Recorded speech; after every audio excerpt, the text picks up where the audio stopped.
এখানে তো সবাই ভিডিও করছে, আমার ভিডিও আপনাদের কাছে থাকবে। আমি আপনাদের এই ভিডিওর সামনে কিন্তু 5টা প্রশ্নের উত্তর এখান থেকে দিয়ে যাচ্ছি। আশা করছি আপনাদের ওই উত্তর শুনে আপনাদের ঠিক লাগবে। একটা হচ্ছে, উনি যেটা আমাকে বলেছেন যে সেম পরিবারের বাবার নাম আছে, ছেলের নাম কেটে গেছে, ছেলের নাম আছে, বাবার নাম কেটে গেছে, বাবার নাম আছে, মায়ের নাম কেটে গেছে, মায়ের নাম আছে, বেটি আছে, ওর নাম কেটে গেছে, এরকম সমস্যা হয়েছে। এখন আমি যদি দেখি এটাকে, বা যে কেউ লোক যদি বলে, এটা কিন্তু হওয়ার কথা না। যদি বাবা ভোটার আছে তাহলে বেটা ভোটার থাকবে, বেটা ভোটার আছে মানে বাপ ভোটার ছিল।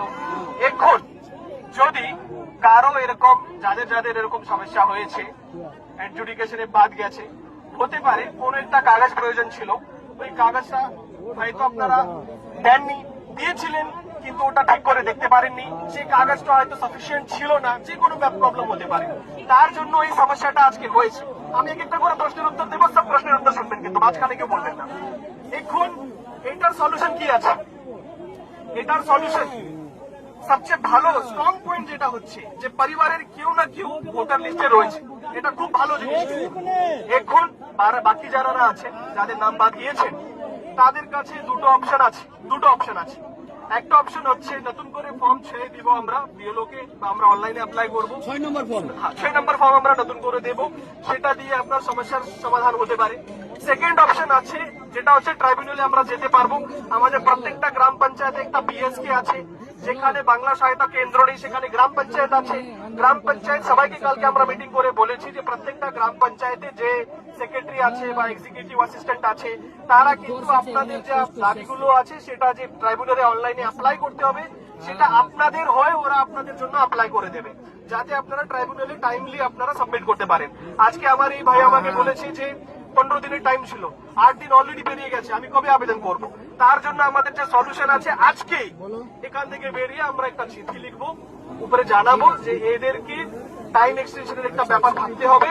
আর সেকেন্ড হচ্ছে, যেটা বলেছে যে ডিলিট হলো, আরেকটা আমার ভাই আমাকে বলেছে যে কেন বাদ গেলাম সেটা আমাকে জানাতে হবে। আমি তো সব ডকুমেন্ট দিয়েছিলাম, লাইনে দাঁড়িয়েছিলাম, আমার হিয়ারিং হয়েছিল, ছবি তোলা হয়েছিল, তা সত্ত্বেও আমার নামটা কেন বাদ গেল এটা কিন্তু জানাতে হবে। এই রিজনের জন্য আমরা চিঠি করব, একটাই চিঠি করব, তার মধ্যে বলে দেবো সবাইকে কারণ যাতে জানানো যায়। আর সেকেন্ড হচ্ছে যে টাইম যাতে এক্সটেন্ড করার প্রপোজাল ওরা যাতে কনসিডার করে। তারপরে আমার এই ভাই আমাকে বলেছে যে একটা বুথে 750 জনকে উনি চিনেন, যাদের নাম বাদ গেছে কিন্তু ওরা সব ডকুমেন্ট দিয়েছিল, তাহলে ডকুমেন্ট দেওয়ার সত্ত্বেও কেন ওদের নাম রিজেক্ট হলো?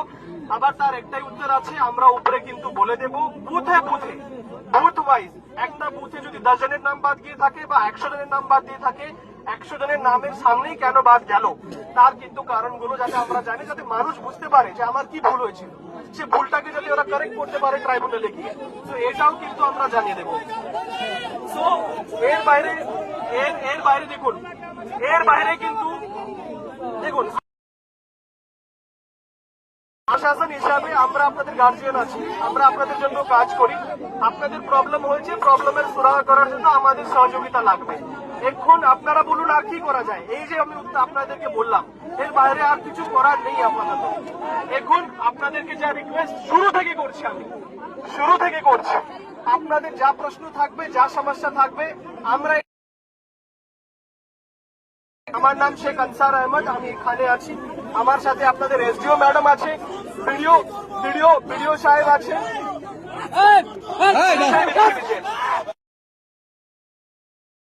আপনাদেরকে যেটা করতে হবে,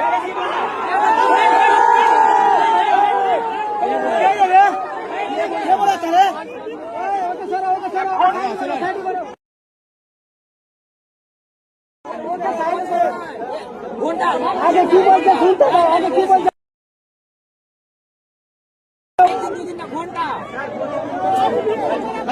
ভিডিও সাহেব তাহলে কিন্তু এর সলিউশন করা খুব মুশকিল। আমি আপনাদেরকে বারবার বলেছি যে আমার সঙ্গে 5 জন এটা চিঠি লিখিয়ে আমরা উপরে পাঠাবো, সামনে থেকে বসি।